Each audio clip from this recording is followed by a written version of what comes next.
grow, still can't stop it.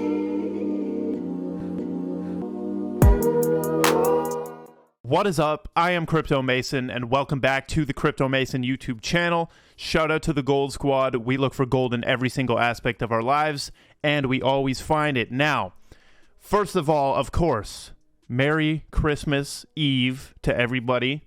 I found this funny meme. The Weeknd is my favorite music artist. If you're not following me on Instagram, if you are following me on Instagram, you would know this. But when it says when Christmas falls on the weekend, and you know his crazy hair, it looks like a tree. Okay, Merry Christmas. Lots of love to everybody. Tomorrow there will be no daily market update. I'm going to take I feel like I deserve at least one day off. Come on, bro. It's Christmas. But today we have a crucial daily market update for real. Bitcoin is sitting in a very, very crucial spot. Like, oh my goodness, we had a little Christmas pump so we can flex on our grandmas. If we want, we can flex our little Bitcoin. Oh, look, grandma, it's at 50,000 on Christmas. But we can see the bull market support band is, we can see right here, the 21-week SMA, and it's the 21-week EMA. SMA is simple moving average. EMA is exponential moving average, okay? Those are those two lines right there, okay? We can see that when we're below this, the market's doing very bad. Look, right here, we went below it. The market did horrible. We actually went to 28,000 in this summer, right? But now we are going up and we're testing this. This weekly close coming up on Sunday is going to be very important. I want to see a close in that bull market support band for this week, or even above it, okay? Even above it. 53,000 is super crucial, okay? That's where the top line is right now, 53,000. We need to get past that, okay? Christmas pump, please. It's already snowing here in Canada. It started snowing in the morning. Now, look at this. We're at 100. We have 100 billion volume today, so it's a decent volume day. We got Ethereum up at 4,000. This is interesting, seeing Bitcoin above 50,000, ETH above 4,000. Those are both crucial points for Bitcoin. Who do we have as the top gainers today? We got Phantom, Near Protocol, IODEX. Near has been doing very good, 80% in 7 days. That is amazing. Algorand is also doing very well. I told people to buy at $1.30. I bought at $1.30 as well. We've got Curve DAO doing great at 555. Amazing. Also, take a look at this. This is just amazing. Shout out to the Crypto Bubbles people because they put Santa hats on all of these coins. Very cool right there. AR, Phantom, interesting stuff. We can see the buy flow. So this is where money, like liquidity, is flowing today in the last 24 hours. We can see some of these, like CRV is here with $68 million flowing in, right? Like CRV is all the smart people are buying CRV. CRV is a great buy still at $5.555, I think. Also, Rose is there. Okay, Rose is there. So this is the money flow today. Money's coming from USDT into all of these, and then Bitcoin into Doge. That's always the way they go with that. But this is important. BTC needs to get above 53,000. Close the week. Have a good close in this bull market support band, and I'll be sitting even more confident that lengthening cycles is real. Now, I want to say never forget to this Vitalik Buterin tweet. This tweet is real. It is real. This was I don't know when this was. It was either when Ripple got sued or it was either way long ago. Okay. He says, it looks like the Ripple XRP team is sinking to new levels of strangeness. They're claiming that their shitcoin should not be called a security for public policy reasons, namely because Bitcoin and Ethereum are Chinese controlled. Oh my goodness. Okay. This is crazy. This is crazy that he said this right here because it's a matter of decentralization. That's what the SEC is going to care about. Is there a actual company and entity behind this? Okay. And is it centralized? Like Bitcoin, the mining pools and everything, the hash rate is centralized. Now, Crypto Airy right here.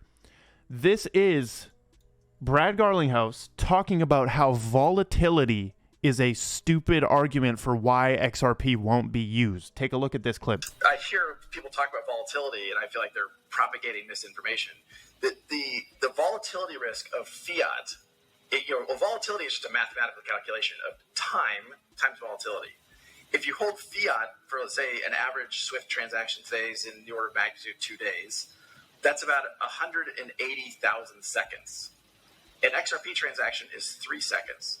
So if you take a low volatile asset times a long duration fiat, or a high volatility asset versus a very, very short amount of time, it turns out mathematically there's less volatility risk in an XRP transaction than there is in a fiat transaction. The difference is you have market makers. When you do a SWIFT transaction, there's banks saying, there's a market maker saying, I'll lock in that rate. I'll take the volatility risk for the next 2 or 3 days. With XRP, you don't have to do that because it settles so quickly. There you go. Okay, the volatility of XRP won't even matter because the money is flowing through it so fast. Okay, Nava Kwamfi says there is no need for layer ones to build bridges anymore, and this is the QRC 20 thing. Basically, he says right here, Smelly Shark says QRC 20 is basically the first ever multi-ledger technology standard. I think MLT stands for that. Standards like ERC20 and BEP20, which is the Binance protocol, he says they are just protocols. They let tokens within their respective ecosystems talk to each other by standardizing the language that they use to speak to each other. QRC20 is thus standardizing all these different standards out there. This is the first time ever that any project can issue a token that is connected at the get-go to all of the layer ones on Overledger, and also all of the layer ones that will pop up in the future as long as they get added to Overledger.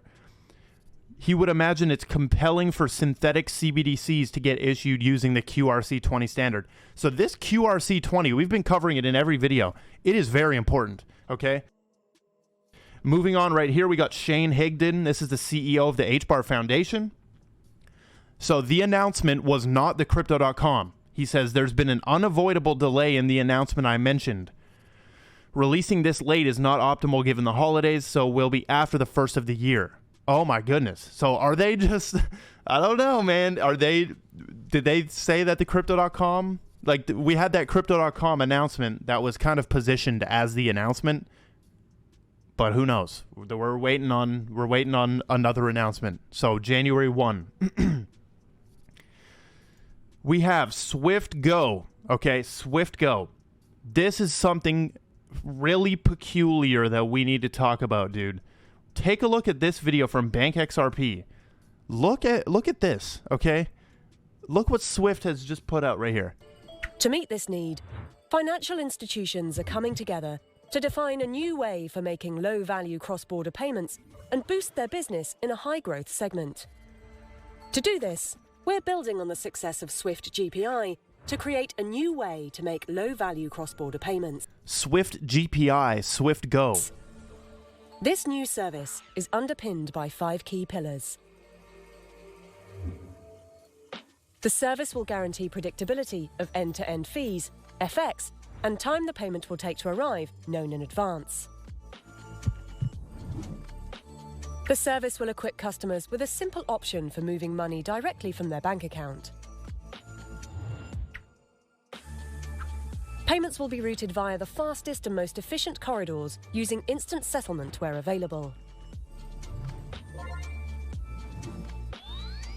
Payments sent via this service will enable a best-in-class service level at a competitive price. So you can see what this is, right? This is what Ripple does and what XRP does. But there's never any mention of Ripple. This is what I do every single time. I say it. And the Swift Go participants are all right here. There's 123 participants and early adopters of Swift Go. Okay? Swift Go. Personally, I do not think that Swift likes Ripple. I don't think anybody likes Ripple, to be honest. Just to be really honest, I don't think that the world controllers, I don't know if they like it, dude. because it seems like they tried to slow it down, and then they released Bank of International Settlements Nexus. They started pushing Swift Go harder, right? Even Lightning Network kind of stepped up. Watch what King Solomon says, though. He says, to put it in plain terms, Swift runs the traditional financial world. Correct. They stole Xcurrent, that's a product from Ripple, after a meeting branded it Swift GPI years ago. Today announced they're investigating interoperability between fiat payment legs of transactions. You think they're effing talking Bitcoin? No, of course they're not talking about Bitcoin. He says, I don't even care if it's XRP at this point. This validates everything. We were right. Assimilate or die. This was, in my humble opinion, the last domino.